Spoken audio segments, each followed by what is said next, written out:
Welcome to History in a Year, America's first 250 years. Join us every single day as we journey from the Revolution of 1776 to the 250th anniversary of the United States. You can find every episode and join the discussion at pointedwords.com.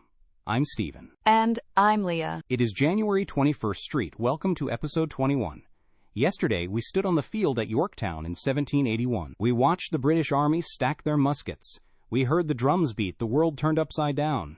It felt like the end of the movie. But history isn't a movie. And in real life, the credits didn't roll at Yorktown. In fact, a very dangerous new chapter was just beginning. There's a strange gap in our collective memory of the Revolution. Yorktown was October 1781. The Treaty of Paris, which officially ended the war, wasn't signed until September 1783. That is a 2-year gap. During those 2 years, the American army didn't go home. They couldn't. The British still held New York City with thousands of troops. So George Washington took his army and camped them in Newburgh, New York, about 60 miles north of the city, just to keep watch. And they sat there for 2 winters.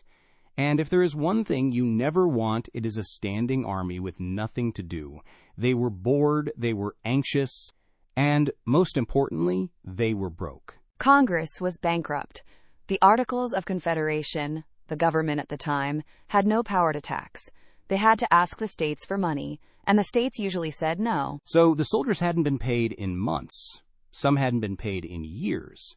Their families back home were starving. Their farms were being foreclosed on. But the officers were even angrier. Congress had promised them a pension, half pay for life, to keep them in the army during the dark days of the war. But now that peace was coming, politicians in Philadelphia were starting to backtrack. They were saying things like, well, we can't afford that, or citizen soldiers shouldn't get pensions. The officers felt betrayed. They had frozen at Valley Forge. They had bled at Saratoga. And now, the civilians were going to stiff them on the bill? By the winter of 1782, the mood in Newburgh was toxic. The officers started meeting in secret. They started talking about justice. And when an army talks about justice, it usually means they are reaching for their swords. This is the moment where most revolutions fail.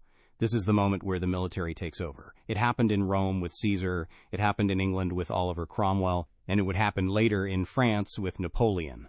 In May 1782, a colonel named Louis Nicola actually wrote a letter to George Washington. He essentially said, "General, this republic isn't working. Congress is a mess. We need a strong leader. We need a king." He was offering Washington the crown. Washington was horrified. He wrote back immediately. Listen to this language. No occurrence in the course of the war has given me more painful sensations than your information of there being such ideas existing in the army. Banish these thoughts from your mind. He shut Nicola down. But he couldn't stop the anger of the rest of the army. And here is where it gets really complicated. There were politicians in Philadelphia, men like Alexander Hamilton and Robert Morris, who actually wanted the army to be angry. It sounds crazy, but they were nationalists. They wanted a stronger central government. They thought that if the army threatened Congress, it would scare the states into finally agreeing to a federal tax. They were playing with fire. They were basically encouraging a military coup to prove a political point. Hamilton wrote to Washington, hinting that the army might take matters into its own hands. Washington replied to Hamilton with a stern warning. He said, "The army is a dangerous instrument to play with." But the fuse was already lit. In March 1783, an anonymous letter started circulating through the camp at Newburgh. It was written by a young major named John Armstrong, Jr. This letter, known as the First Newburgh Address, was explosive. It told the officers, "Suspect the man who would advise to more moderation and longer forbearance." That was a direct shot at Washington. It proposed an ultimatum. It said, "Tell Congress that if they don't pay up, the army will not disband when peace comes. Or worse, the army will march on Philadelphia and take what is owed to them at gunpoint." This was mutiny, plain and simple. A meeting was called for March 15th, 1783, to vote on this plan. Washington was in a terrible position. If he didn't go to the meeting, the officers would vote for the coup. If he tuned time and tried to stop them, they might ignore him, and his authority would be gone forever. The meeting was held in a large wooden building the soldiers had built for social events. They called it the Temple of Virtue. It was a cold Saturday. Hundreds of officers packed into the hall. The mood was grim. There was no chatting, just angry silence. General Horatio Gates, Washington's old rival, was running the meeting. He was loving this. He thought Washington was finished. Then, the back door opened, and George Washington walked in. A hush fell over the room. He wasn't invited. He walked straight to the front and asked permission to speak. Gates couldn't exactly say no to the commander-in-chief. Washington took the podium. He looked out at the faces of men he had led for 8 years. Men he loved. And they looked back at him with cold, stony eyes.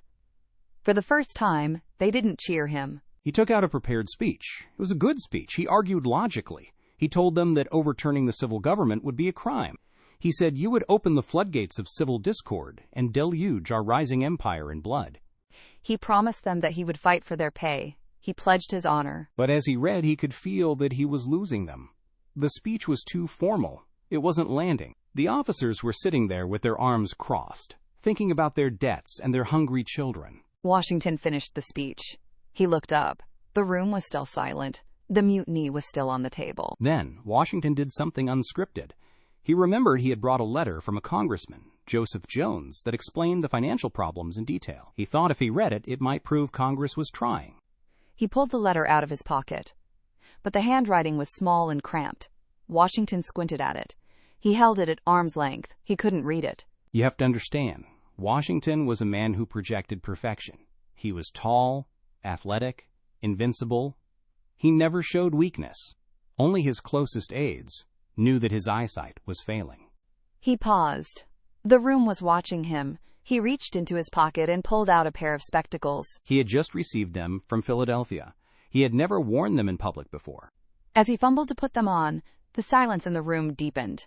And then he looked up at his officers and said, quietly, "Gentlemen, you will permit me to put on my spectacles, for I have not only grown gray, but almost blind in the service of my country." That sentence hit the room like a physical blow. Suddenly, the anger evaporated. In an instant, they didn't see a distant general.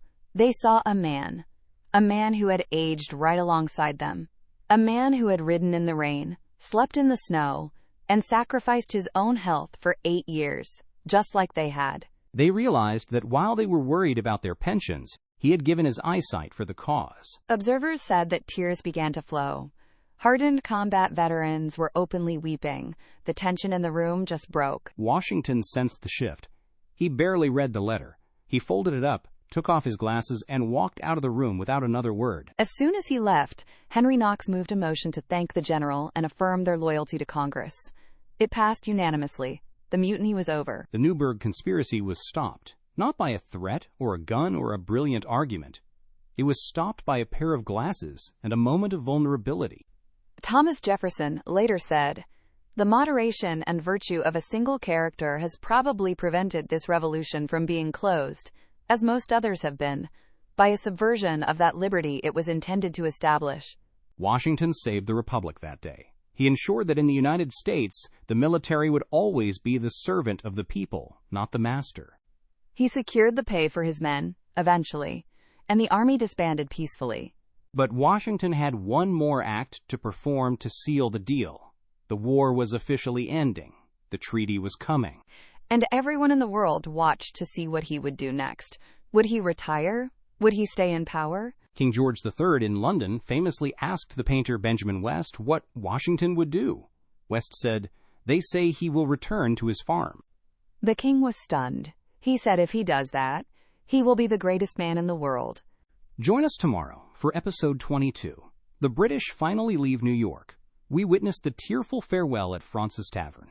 And we travel to Annapolis, Maryland, where George Washington walks into the State House to do the unthinkable. He gives his power back. I'm Leah. And I'm Stephen. You can find every episode at pointedwords.com. And this is our story.